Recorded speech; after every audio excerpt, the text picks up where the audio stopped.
ನಮಸ್ಕಾರ. ನಮ್ಮ ಬಾಲ್ಯದಲ್ಲಿ ತಂದೆ ತಾಯಿ ಇಬ್ರು ಕೆಲ್ಸಕ್ಕೆ ಹೋದಾಗ ಯಾರಾದರೂ ಚಿಕ್ಕಪ್ಪ ದೊಡ್ಡಪ್ಪ ಅಥವಾ ನೆಂಟರಿಷ್ಟರು ಮನೆಯಲ್ಲಿ ಒಂದು ಹೆಣ್ಮಗುವನ್ನ ಬಿಟ್ಟು ಹೋದರೆ ಅವರಿಗೆ ಸಣ್ಣ ವಯಸ್ಸಲ್ಲಿ ತನಗೆ ಗೊತ್ತಿಲ್ಲದ ಹಾಗೆ ಅಬ್ಯೂಸ್ ಆಗಿರುತ್ತೆ, ಸೆಕ್ಷುವಲ್ ಅಬ್ಯೂಸ್ ಆಗಿರುತ್ತೆ.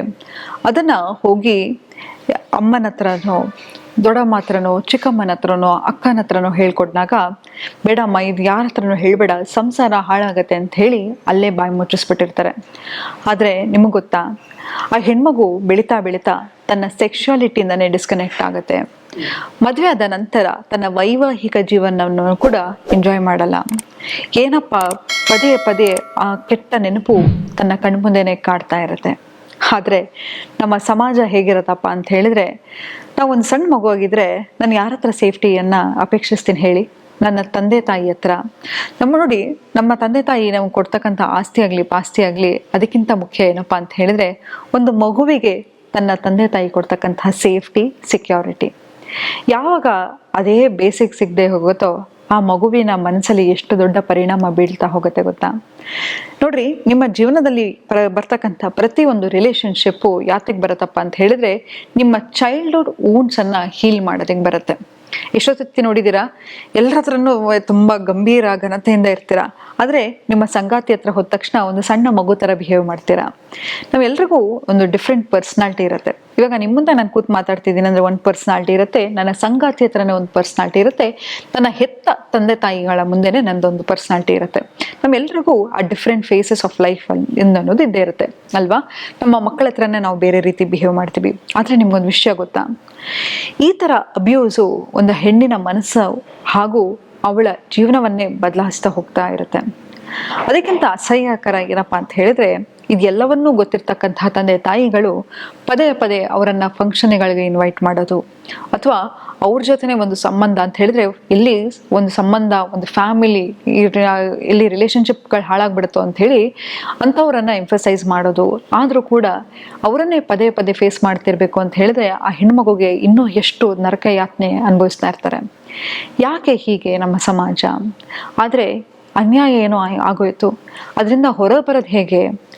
ಇಂಥ ಹೆಣ್ಮಕ್ಳು ಪ್ರತಿದಿನ ಪ್ರತಿ ಕ್ಷಣ ಅವರ ನೋವಲ್ಲೇ ಅವರ ಜೀವನವನ್ನು ಕಳೀತಾ ಇರ್ತಾರೆ. ಬೇಡ ಅಂತ ಹೇಳಿದ್ರು ಕೂಡ ಕಣ್ಣು ಮುಂದೆ ಬರ್ತಾನೆ ಇರುತ್ತೆ. ಇಂತಹ ನೋವಿಂದ ಆಚೆ ಹೇಗೆ ಬರೋದು ಅಂತ ಹೇಳಿದ್ರೆ, ಮೊದಲನೇದಾಗಿ ನನ್ನ ಕೇಳಿದ್ರೆ ಇಂತಹ ಗೋಮುಖ ವ್ಯಾಘ್ರರನ್ನ ಎಕ್ಸ್ಪೋಸ್ ಮಾಡಿ.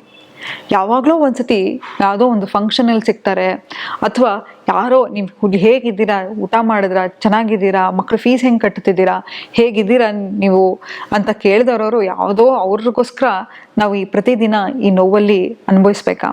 ನೋಡಿ, ಆ ಗೋಮುಖ ವ್ಯಾಘ್ರರು ನಿಮ್ಮ ಹತ್ರನ ಹೀಗೆ ಬಿಹೇವ್ ಮಾಡಿದ್ರು ನಾಳೆ ಅವ್ರ ಮಕ್ಕಳ ಹತ್ರ ಬಿಹೇವ್ ಮಾಡೋದಕ್ಕೂ ಹೇರ್ಸೋರಲ್ಲ. ಅಂಥವ್ರನ್ನ ಪ್ರೊಟೆಕ್ಟ್ ಮಾಡ್ತಾ ನಮ್ಮ ಪೀಸ್ ಆಫ್ ಮೈಂಡನ್ನು ಹಾಳು ಮಾಡ್ಕೋಬೇಕಾ? ಒಂದು, ನಿಮ್ಗೆ ಅದು ಯಾವಾಗ ಜಸ್ಟಿಸ್, ಯಾಕಂತ ಹೇಳಿದ್ರೆ ನೋಡಿ, ನಿಮ್ಮ ಬ್ರೈನ್ ಹೇಗಪ್ಪ ಅಂತ ಹೇಳಿದ್ರೆ, ಯಾವಾಗ ನಿಮ್ಗೆ ಯಾವುದು ಕ್ಲೋಜರ್ ಸಿಗಲ್ವೋ ಪದೇ ಪದೇ ಅದ್ರ ಬಗ್ಗೆ ಯೋಚನೆ ಮಾಡ್ತಾನೆ ಇರುತ್ತೆ.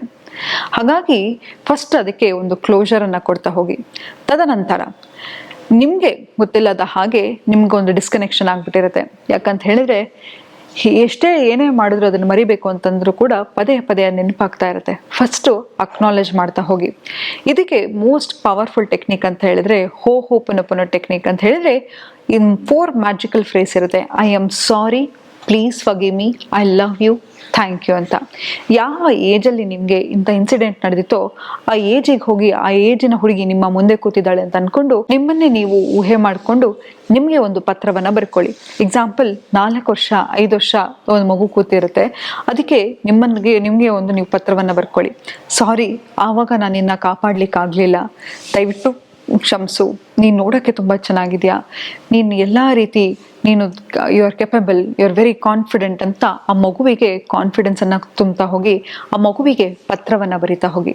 ತದನಂತರ ನಿಮಗೆ ನೀವು 108 ಸತಿ ಹೋಪನೊಪನೋ ಟೆಕ್ನಿಕನ್ನು ಮಾಡ್ಕೋತಾ ಹೋಗಿ. ನಂತರ ಆ ವ್ಯಕ್ತಿಗೆ ಎಷ್ಟು ಕೆಟ್ಟ ಅವಾಚ್ಯ ಶಬ್ದಗಳಲ್ಲಿ ಬೈಬೇಕು ಅನ್ಸತ್ತೋ ಅಥವಾ ಏನಾದರೂ ಹೊಡಿಬೇಕು ಅಂತ ಅನ್ಸಿದ್ರು ಕೂಡ ಒಂದು ಪಿಲ್ಲೋವನ್ನು ತಗೊಂಡು ಒಂದು ಎಲ್ಲ ಲೆಟರನ್ನು ಬರೀರಿ. ಹೇಗೆ ಅದು ಇಂಪ್ಯಾಕ್ಟ್ ಆಯಿತು, ಹೇಗೆ ನಿಮಗೆ ಇಷ್ಟು ವರ್ಷ ಆದರೂ ಅದು ಪದೇ ಪದೇ ಕಾಡ್ತಾ ಇದೆ ಅಂತ ಎಲ್ಲವನ್ನು ಬರೆದ ನಂತರ ಆ ಲೆಟರನ್ನು ಸುಟ್ಬಿಡಿ. ತದನಂತರ ಒಂದು ಪಿಲ್ಲೋ ತಗೊಂಡು ಅಥವಾ ಪಂಚಿಂಗ್ ಬ್ಯಾಗಿಗೂ ನಿಮ್ಮ ಮನಸ್ಸಲ್ಲಿರ್ತಕ್ಕಂತಹ ಫ್ರಸ್ಟ್ರೇಷನ್ ಎಲ್ಲವನ್ನು ಆಚೆ ತರ್ತಾ ಹೋಗಿ. ನಾ ಯಾವತ್ತೂ ಹೇಳ್ತಾ ಇರ್ತೀನಿ, ಯಾವ ಎಮೋಷನ್ಸ್ ಅನ್ನು ಕೂಡ ಒಳಗಡೆ ಇಟ್ಕೊಬಿಡಿ.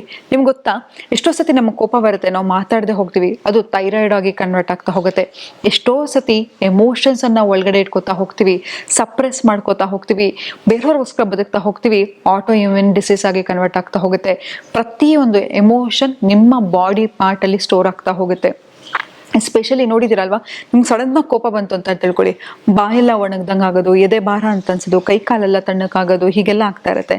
ಯಾಕಂತ ಹೇಳಿದ್ರೆ ಪ್ರತಿಯೊಂದು ಎಮೋಷನ್ ಕೂಡ ನದಿಯ ರೀತಿ ಹರಿತಾ ಇರಬೇಕು. ಯಾವಾಗ ಅದನ್ನ ಬಿಗಿಯಾಗಿ ಇಟ್ಕೋತಿರೋ ಫೋರ್ಸ್ಫುಲ್ ಆಗಿ ಬರುತ್ತೆ. ಹಾಗಾಗಿ ಪ್ರತಿಯೊಂದು ಎಮೋಷನ್ ಅನ್ನ ಎಕ್ಸ್ಪ್ರೆಸ್ ಮಾಡ್ತಾ ಹೋಗಿ, ನಿಮ್ಗಾಗಿರೋ ಅನ್ಯಾಯದ ಬಗ್ಗೆ ಸುಮ್ಮನೆ ಕೂತ್ಕೋತಾ ಹೋಗ್ಬೇಡಿ. ಆಗ ನೀವು ತುಂಬಾ ಅಸಹಾಯಕತನದಲ್ಲಿದ್ರಿ, ಆದ್ರೆ ಈಗ ಇಲ್ಲ. ಖಂಡಿತವಾಗ್ಲೂ ಇದರಿಂದ ಆಚೆ ಬರ್ಬೋದು ಅಂತ ಹೇಳ್ತಾ ಇವತ್ತಿನ ಸಂಚಿಕೆ ನಾನು ಮುಕ್ತಾಯಗೊಳಿಸ್ತಿದ್ದೀನಿ. ಧನ್ಯವಾದಗಳು.